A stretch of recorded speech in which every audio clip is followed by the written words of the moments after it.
How to use eBay AU coupons and promo codes. It's like very easy. First of all you need to do is get into your eBay, make sure you're logged into account, and select the exact item that you want to buy. So let's just say I want to buy this specific item.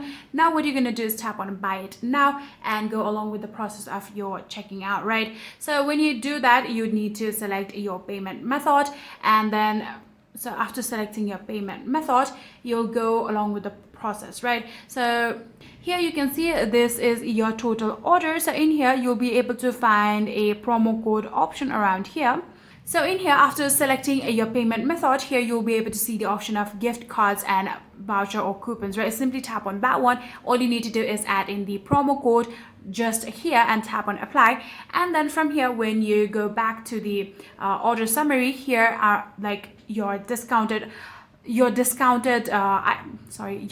amount will be added in here, and you will see the discounted subtotal amount right here. And that is exactly how you'll be able to use your eBay AU coupons and promo codes. So yeah, that is it. If you guys do have any further queries, please let me know in the comment section down below, and that is it for the video.